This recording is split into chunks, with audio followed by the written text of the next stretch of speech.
அஸ்ஸலாமு அலைக்கும் பஹுஷாய் மரபா. வணக்கம், சஸ்ரீகால், நமஸ்கார். எப்படி இருக்கீங்க? சூஃபிசம் ஹைட் அண்ட் சீக்ரெட்ஸ்லேருந்து நிறைய ஆன்மீக விஷயங்களையும் நம்ம தெரிஞ்சுக்க போகிறோம். அல்லாஹ் தாலா குரான்லேயும் சொல்கிறான், ஃபஸ்அலு அஹ்ல ஸிக்ரி இன் குன்தும் லா தஅலமூன். அதாவது நீங்கள் ஆன்மீக கல்வியை கற்க வேண்டும் என்றால் அஹ்லே ஸிக்ரை தொடர்பு கொண்டு நீங்கள் கற்றுக்கொள்ளலாம் அப்படின்னு சொல்கிறார் அல்லாஹ் தாலா. ஸோ இதே மாதிரி நபிகள் நாயகம் ஸல்லல்லாஹு அலைஹி வஸல்லம் அவர் கூட சொல்கிறாங்க, ஆன்மீக கல்வியை கற்றுக்கொள்ள விரும்பினீன்னா சைனாவுக்கு வேணாலும் போயாக வேண்டும், நீ சைனாவுக்கு போனாலும் பரவாயில்ல அப்படின்னு சொல்கிறாரு. அந்த காலத்தில் சைனாவுக்கு போகிறது ரொம்ப கஷ்டமான ஒரு விஷயம், ரொம்ப கஷ்டமான விஷயம். சஹாபாக்கள் என்ன பண்ணாங்க, நபிகள் நாயகம் கிட்ட கேள்வி கேட்டாங்க. நபிகள் நாயகம் ஸல்லல்லாஹு அலைஹி வஸல்லம் அவர்களே, நீங்களே எங்கள் முன்னாடி இருக்கும் பொழுது, உங்களுடைய நீங்கள் சொன்ன ஹதீஸுக்கள் எல்லாம் இருக்கும் பொழுது நம்ம எதுக்கு சைனாவுக்கு போயாக வேண்டும் அப்படின்னு நபிகள் நாயகம் சொன்னார், இன்னொரு விதமான கல்வி அது கற்கணும்னா நீ தேடணும். அல்லாவும் அதே சொல்கிறான், ஃபஸ்அலு அஹ்ல ஸிக்ரி இன் குன்தும் லா தஅலமூன். அதாவது உனக்கு தெரியாத விஷயத்தை நீ தெரிஞ்சுக்கணுன்னா அஹ்ல ஸிக்ர் கிட்ட போ அப்படின்னு சொல்கிறாங்க. அந்த காலத்தில் ஆலிம் எல்லாம் கிடையாது. சரி, அஹ்லே ஸிக்ர்னா யார்? அதுக்கு டெஃபினேஷன் கொடுத்துருக்காங்க. அஹ்லே ஸிக்ர் யாருடைய இதயம் அல்லாஹ் அல்லாஹ் என்று உச்சரிக்கிறதோ அவர் தான் அஹ்லே ஸிக்ர் அப்படின்னு. ஒரு பழமொழி சொல்லுவாங்க, கண்ணால் பார்ப்பதும் பொய், காதால் கேட்பதும் பொய், தீர விசாரிப்பது என்ன. இந்த தீர விசாரிப்பது இருக்குது பார்த்தீங்களா, இதுதான் முக்கியமான விஷயம். கண்ணால் பார்ப்பதும் பொய் அப்படின்னா இது வேற மாதிரியாக ஒரு ரூட்டுக்கே போயிட்டு இருக்கு. சயின்ஸ் என்ன சொல்லுது, கண்ணால் பார்ப்பது மட்டும்தான் நிஜம், காதால் கேட்பதும் ஒரு அளவுக்கு நிஜம்தான். தீர விசாரிக்கலாம் வேண்டாம், கண்ணால் பார்த்துட்டே இல்லை அது போதும் அப்படிங்குது சயின்ஸ்.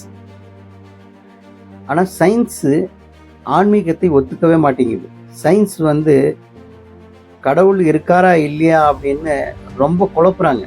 கடவுளே இல்லை அப்படின்னு சொல்கிறாங்க. யாருக்கு புரியும் இந்த ஆன்மீக கல்வி? படித்தவங்களுக்கு புரியுமா, இல்லை படிக்காதவங்களுக்கு புரியுமா? கடவுளாக அனுப்பியிருக்கிற ஒரு டிவைன் சொல் இருக்குது பார்த்தீங்களா, அதுக்கு மட்டும்தான் புரியும். அவன் ஏழையாக இருந்தாலும் சரி, பணக்காரன் இருந்தாலும் சரி, அவனுக்கு தான் புரியும், டிவைன் சோலுக்கு தான் புரியும் அது. சரி, அந்த டிவைன் சோல், அந்த நேர்மையான ஆன்மா அது எங்கே வருது அப்படின்னா, எந்த மதத்தில் வந்தாலும் வந்துடலாம். அந்த நேர்மையான ஆத்மா, அந்த சுத்தமான ஆத்மா எந்த மதத்திலையும் எந்த வீட்லேயும் பிறக்கலாம். இந்து வீட்லேயும் பிறக்கலாம், கிறிஸ்டின் வீட்லேயும் பிறக்கலாம், யஹூதி வீட்லேயும் பிறக்கலாம், முஸ்லீம் வீட்லேயும் பிறக்கலாம். அதோட தப்பு கிடையாது. அதுக்கு எப்படியாச்சும் ஒரு வழி கிடைச்சிடும். மதம் மாற்றம் என்பது ஒரு பெரிய முட்டாள்தனம். ஏன்னா எல்லா மதங்களும் நிஜம் அப்படின்னு சொன்ன பிறகு மதம் மாற்றம் எதுக்கு? எல்லா மதத்திலையும் ஆன்மீகம் இருக்கு. சயின்ஸ் இந்த மாதிரி சொல்லுது, கண்ணால் பார்ப்பதை மட்டும் நம்பு, காதால் கேட்பதை ஒரு அளவுக்கு பரவாயில்ல நம்பு, தீர விசாரிக்கலாம் வேண்டாம், பார்த்துட்டே இல்லை அது போதும் அப்படின்னு. ஆனால் ஆன்மீகம் அப்படி கிடையாது. நீ பார்க்கறது பொய்யாவும் இருக்கலாம். என்ன, உனக்கு கண்ணுக்கு தெரியுது, அது ஆப்ஜெக்ட், அது என்னென்னு உனக்கு புரியுது, சரி நீ பார்க்குற. ஆனால் அது ஆன்மீகத்தில் வேறு விதமாக இருக்கும்.